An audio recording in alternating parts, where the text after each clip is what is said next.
Olá, crianças, como vocês estão? Espero que vocês estejam bem, obedecendo a mamãe, o papai, a titia e todos que ensinam vocês, ok? Vamos dar início à nossa aulinha hoje, começando com a nossa oração, certo? Vamos lá? Santo anjo do Senhor, meu zeloso guardador, que a ti me confiou a piedade divina. Sempre me rege, me guarde, me governe, me ilumine. Amém. Que ilumine todos nós, que ilumine nosso planeta, que ilumine todas as crianças, né? As escolas, professores, né? Todo mundo. Vamos lá? E hoje nossa aulinha, vamos dar início à nossa aulinha de história. Isso mesmo, história. E a gente vai começar falando sobre os costumes religiosos dos povos indígenas, ok? Vamos lá? Para os grupos indígenas, o mundo é cercado de espíritos. Vocês sabiam disso?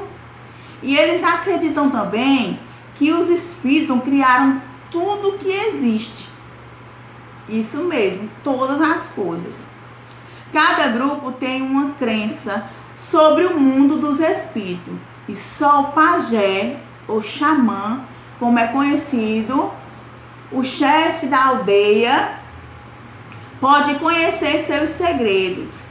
Ele tem poder de curar doenças, orientar as pessoas e se comunicar com esses espíritos criadores. As crianças também participam dessas experiências com os espíritos para crescer fortes e valentes. Os xamãs, ou os pajés, como são conhecidos, eles são pessoas sábias. Eles conhecem as ervas, eles conhecem as plantas. Então, eles fazem a cura das pessoas através de chás, das folhas. Eles conhecem bem direitinho as folhas.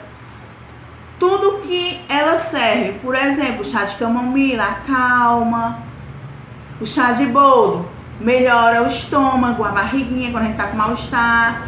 É esse tipo de conhecimento que os pajés tinham naquele tempo, porque era a medicina que eles usavam. Eles não tomavam remédio como hoje a gente toma, entenderam? E as crianças, elas já participavam disso. O que acontecia para que elas ficassem valentes e corajosas? Os pais levavam elas para a mata, deixavam lá sozinhas dentro da mata escura, para conhecer o seu espírito protetor, que seria seu padrinho e protegeria de todo momentos de perigo. Isso mesmo. Eles iam proteger eles do perigo. Eles acreditavam nisso e ainda acreditam. Alguns índios ainda acreditam. Também a gente vai falar agora sobre a pintura, a arte indígena. A gente já vem falando várias vezes sobre a arte indígena, que é uma arte muito bonita, não é? Então agora a gente vai falar sobre a pintura corporal. A pintura corporal é uma forma de expressão de arte dos índios. Eles expressam sua arte através da pintura, pintando todo o seu corpo, o rosto, o corpo. Os indígenas fabricam a própria tinta, vocês sabiam? Eles fabricam a própria tinta para pintar o seu corpo. E essa tinta é natural. Essas tintas é extraída do genipapo, que é uma fruta do genipapeiro que serve para fazer doces, bebidas, xaropes. E os índios extraem uma tinta vermelha, ou aliás, uma tinta preta. Eles extraem uma tinta preta do genipapo. Eles tiram a tinta preta para fazer aquelas pinturas, os detalhes em preto. E eles usam o urucuru, também conhecido como ucuru, que vocês conhecem essa plantinha. Eita, tem que plantar essa, vocês conhecem. Essa plantinha é a que faz o coloral da cozinha, que a mamãe usa para dar aquela corzinha vermelha no macarrão, na carne, na sopinha. Isso mesmo. eles usavam aquela tintinha, aquele pozinho vermelho, eles faziam uma tinta e pintavam o rosto. As pinturas representavam desenhos ou detalhes de tudo que eles viam. O que eles viam na floresta, como a onça, a jiboia, casco de tamanduá, espinha de peixe. Era traços próprios da arte de cada indígena. Exatamente, ele usava as coisas da natureza, porque os índios é isso, natureza. Gente, também eles faziam o cocá com penas e plumas. Eles faziam aquele cocá, coisa mais linda. É muito interessante a arte indígena, eles faziam muita arte. Além das outras artes que a gente já viu aqui, né? Como jarros de barro, como as cestas, trançado. Até na matemática a gente já usou a história dos índios, a arte dos índios, não foi? Os grupos indígenas foram os primeiros moradores do território do Brasil, vocês sabiam? Eles já viviam aqui, já moravam aqui, eles eram os verdadeiros donos. Mas, em 22 de abril de 1500, uma esquadra comandada pelo navegador Pedro Álvares Cabral chegou às terras que hoje fazem parte do estado da Bahia. Isso mesmo. Os marinheiros encontraram pessoas que vivendo na terra. A partir dessa data, os reis portugueses consideravam que as terras encontradas eram suas, mas na verdade não, né, gente? A gente sabe que as terras eram dos indígenas.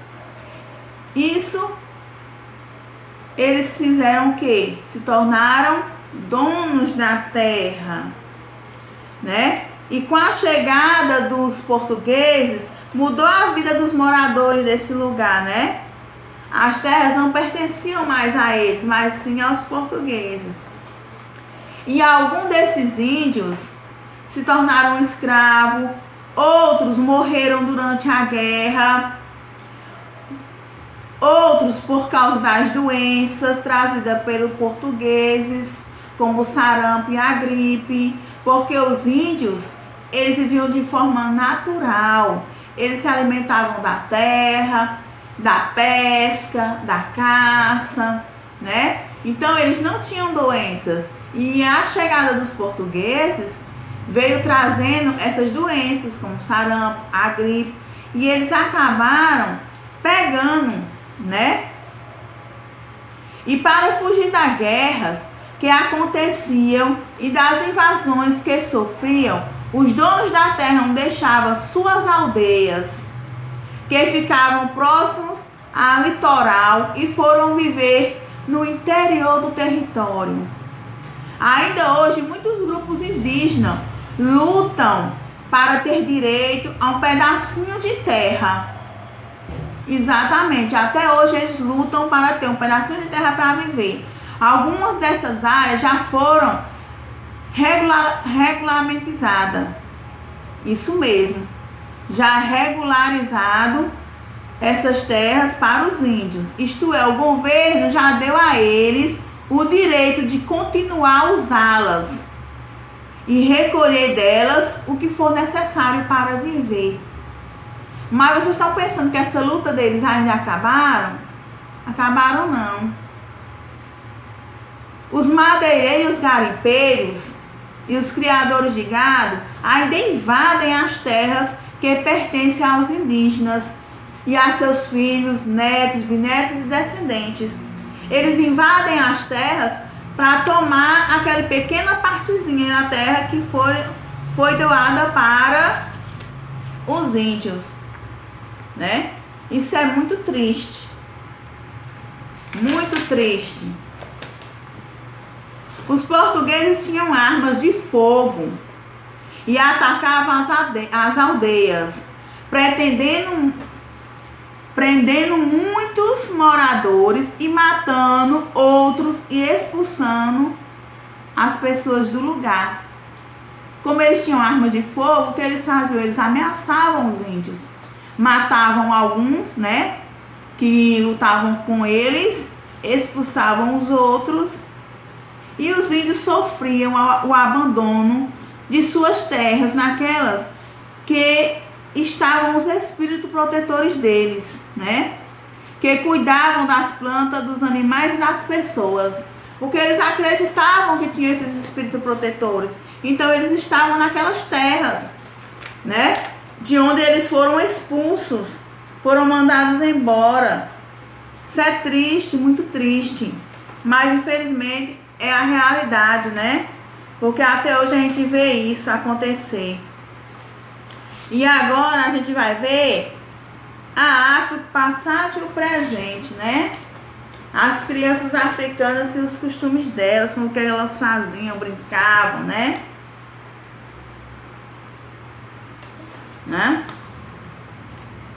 As crianças africanas, deixa eu pegar aqui as coisas dela.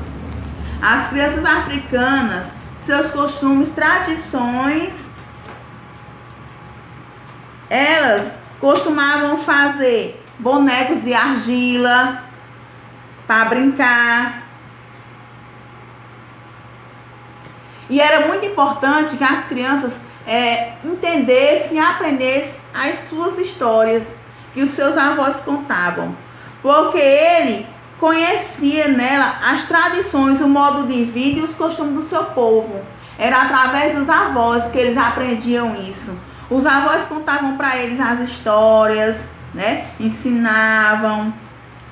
Eles andavam nus e descalços, né? Eles vigiavam as cabras, carneiro, tocando flauta.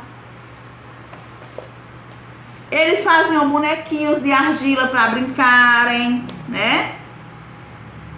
Os casebres formavam uma roda em volta de uma grande boaba, que é uma árvore enorme. Aí eles construíam ali os seus casebres, que são cabaninhas, entendeu? Eles formavam lá. E o avô das crianças vivia em uma aldeia com uns 20 casebres. As crianças africanas viviam assim. Eles moravam em casebre, que era formado em forma de círculo, né? Eles formavam um círculo em uma grande árvore. E lá os seus avós contavam as histórias dos seus antepassados, dos costumes, das tradições dos seus povos. Lá eles vigiavam as cabras, carneiro, tocando flauta. Olha que legal, que lindo. E também as brincadeiras deles eram fazer bonecos de argila, botar para secar e depois brincar. Bem interessante, não é? A África é um continente habitado por povos de diferentes origens, com línguas e costumes, tradições, crenças e maneiras de viver próprios. Isso mesmo. Esses povos viviam em um tempo passado, organizavam-se em reinos. E vocês sabem o que é reinos, crianças? Reinos são estados governados por um rei. Isso mesmo. Esses reinos eram governados por príncipes, descendentes das famílias importantes. Para aumentar as terras de cada reino, os príncipes faziam guerras ou acordo uns com os outros. Por isso, alguns reinos organizaram grandes impérios. E os impérios são conjunto de reinos comandados por um único rei, formando um império. Eles lutavam ou faziam um acordo. Como assim? O reino A, o reino B e o reino C. Vamos lutar entre a gente e o que ganhar vai ficar com todos os reinos e vai ter um império. Ou eles sentavam os três e iam conversar, A, B e C. Eles conversavam e viam qual era o reino mais forte, para ficar com todos os reinos e formar um império.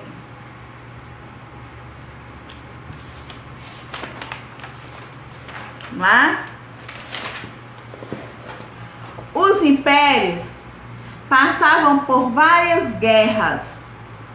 Seus príncipes disputavam terras para aumentar o seu poder. Os governantes dos países europeus também estavam interessados no ouro e nos diamantes que existiam. Olha só, eles já estavam pensando que naquelas terras existiam ouro e diamantes e estavam interessados nelas, por isso que eles guerreavam. Eles apoiavam príncipes locais e assim estimulava cada vez mais as guerras. Triste, não é? Finalmente, esses soberanos europeus invadiram as terras da África. Os africanos se uniram para retirar os estrangeiros a lutar por muito longos dias. E muitas pessoas morreram durante essas guerras. Infelizmente. Hoje, a África se une, formando um conjunto de países que reúne africanos com diferentes tradições, costumes e modos de viver.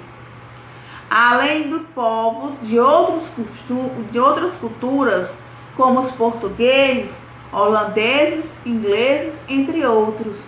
Hoje a África sobrevive assim, com a mistura de povos.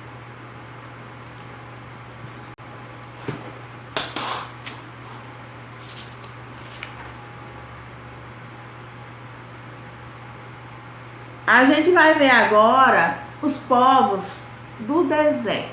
A gente já viu os indígenas, os africanos, né? A guerra, né, dos índios, dos africanos. E agora a gente vai ver os povos do deserto. Vocês vão ver uma imagem de um deserto do Saara. Os povos tuaregues são os mais antigos habitantes dessa região. Eles sempre viveram em tendas construídas no deserto. Em cada uma vive uma família completa. Imaginem aí, eles montam uma tenda e nela vive uma família completa. Pai, mãe, filhos, avós, toda a família completa. Em tempos passados, os tuaregues mudavam de um lugar para outro. Às vezes os ventos fortes movimentavam a areia do deserto. Essa areia destruía todo o acampamento. Então, era preciso desmontar a tenda e partir para outro lugar. À procura de melhores condições de vida, outras vezes a falta de alimento forçava a saída. Isso mesmo. As tendas eram frágeis, né? E quando a ventania batia forte, a areia subia, invadindo as tendas. E muitas vezes faltava o alimento. Então eles eram obrigados a procurar outro lugar para viver com toda a sua família. Assim, a maior parte dos tuaregues viviam em acampamentos fixos, geralmente próximos a oásis. Vocês sabem o que são oásis, crianças? Oásis são regiões localizadas no deserto onde existe água e vegetação. Nelas é possível fazer plantação e criar animais. E eram assim que eles se alimentavam, morando perto de oásis, né? Nas rotas por onde passavam as caravanas que cruzavam o deserto para levar produtos de um lugar para outro. Ainda grupos nômades que se movimentavam de um lugar para outro. Os nômades, eles viviam sempre de mudança. Eles nunca ficavam no mesmo lugar. Os tuaregs constroem tendas que podem ser desmontadas quando alguma situação exige. Como vocês viram, quando as areias invadem e acabam a comida, eles podem se mudar. E os tuaregs vivem no deserto, próximo às rotas de compra e venda de produto, atividades que eles praticam. Sim, eles plantam no oásis e criam gado, né? Faz criação de animais. Então, o que é que eles fazem?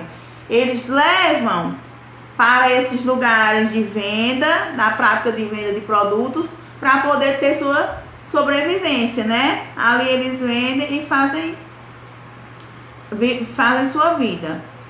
Os tuaregs são os moradores tradicionais dessa região.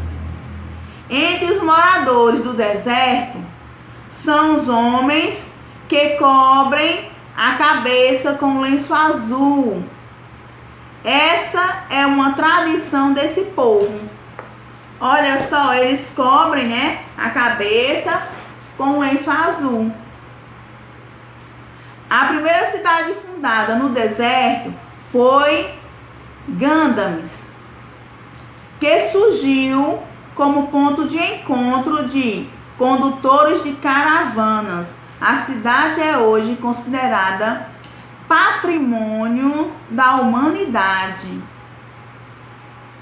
Isso é, ninguém pode mexer nela, porque ela é um patrimônio, certo?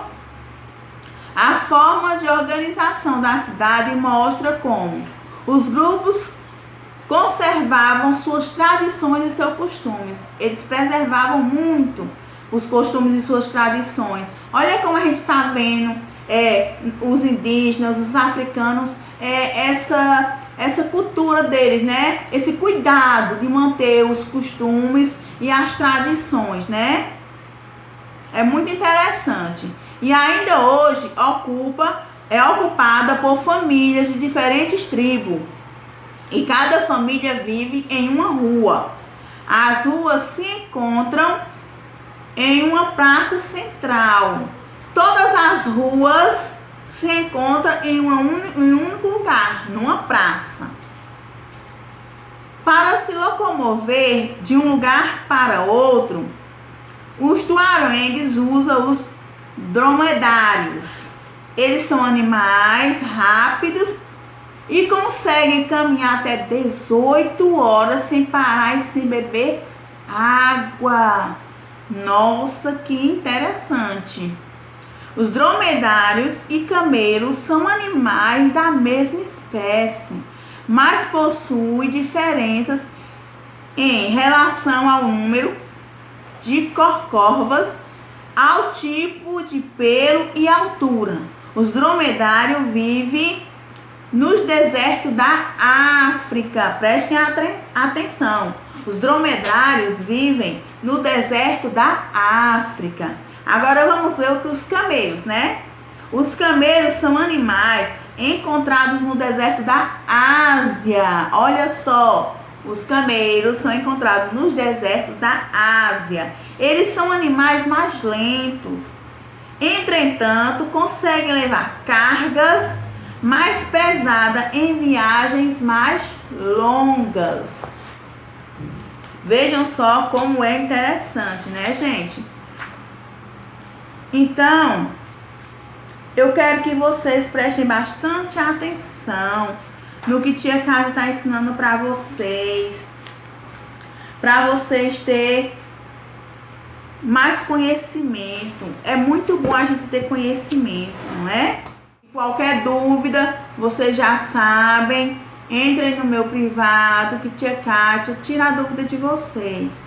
Por favor, não fiquem com dúvida. Se vocês não entenderam alguma coisa, Tia Cátia, eu não entendi isso, a senhora pode me explicar? Que eu explico novamente para vocês, ok? Até a próxima aula de História.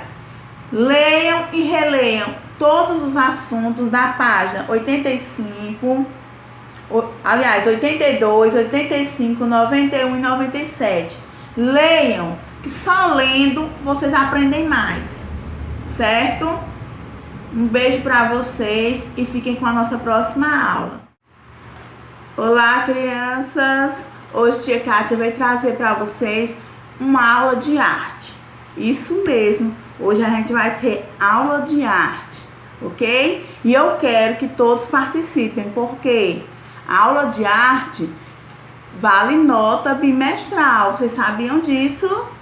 Sim, vale nota bimestral. Então vamos lá, vamos prestar atenção. Quem não tem tinta pode trabalhar com giz de cera e lápis de cor.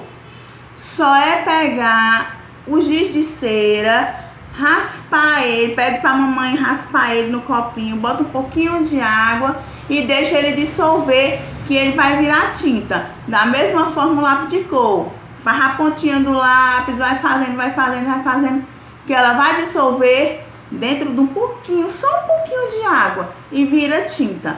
Pode ser o pozinho de suco, aquele suquinho que a mamãe gosta de comprar às vezes, certo? Mas não vamos deixar de fazer nossa arte porque não temos material. E o material é super simples. Olha só o nosso material. Nosso material é papelão, pedaço de papelão, água para lavar o pincelzinho, pincel. Olha o que a gente vai usar. Cotonete, ó. Você vai pegar vários cotonetes e vai juntá-los e formar um pincelzinho bem diferente. Tinta verde, amarela e preta, certo? Vamos lá? Vamos começar nossa arte. Primeiro a gente vai pegar o pincelzinho, sujar na tinta preta, ó. Não precisa fazer uma coisa bem retinha, não. Tem que ser assim mesmo, ó. Vamos fazendo os galhozinhos, certo? Vamos subir mais um pouquinho. Vamos puxar outro galho. E assim a gente vai fazendo vários galhos. Olha, vai ficar super legal. Vocês vão ver como é interessante, tá bom? Nossa aula de arte, bem bonita, certo?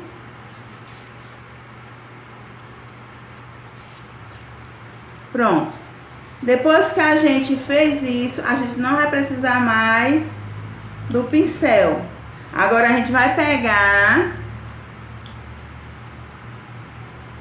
o cotonete, molhar na água e pôr na tinta amarelinha. Olha só o que a gente vai fazer, certo? Olha, gente, que legal.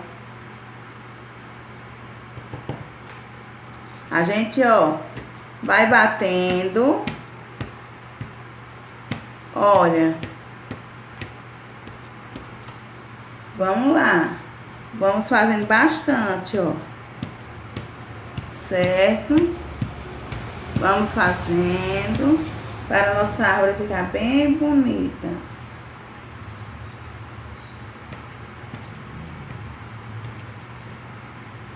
Vamos misturar, certo? O amarelo. Eu quero essa árvore bem florida. Certo? Depois que a gente fez isso, a gente vai pegar o verde. A gente vai pegar o verde. Vamos pegar agora a parte verde. Vamos pegar o verde, ó. O que nós vamos fazer? Vamos fazer os matinhos, ó. Super legal, ó. Vendo, ó? Olha que obra de arte legal.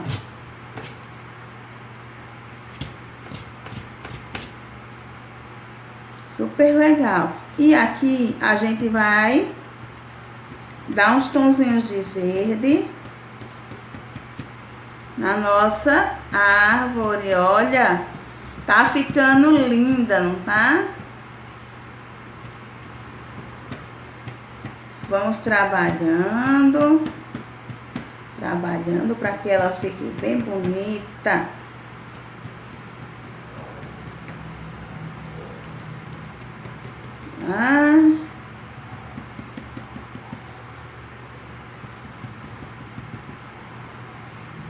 Vamos em cima do preto, ó. Trabalhando. Vamos fazer nossa arte para ficar bem bonita. Bem linda.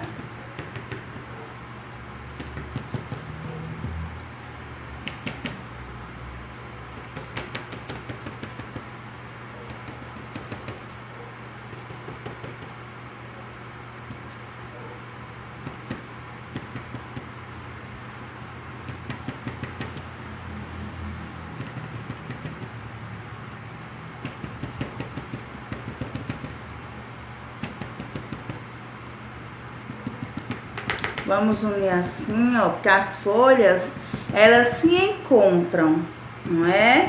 As folhas, elas se encontram na árvore, formando aquela árvore bem bonita, não é? Ela forma aquela árvore bem bonita. O preto para ficar por baixo só.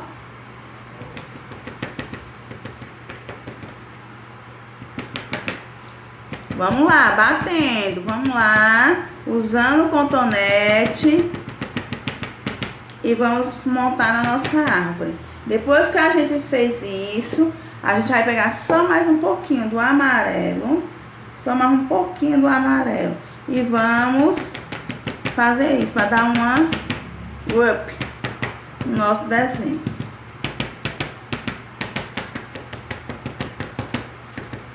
Aqui são as nossas flores.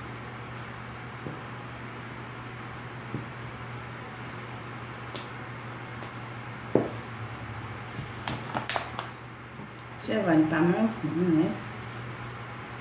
Sujar a mãozinha.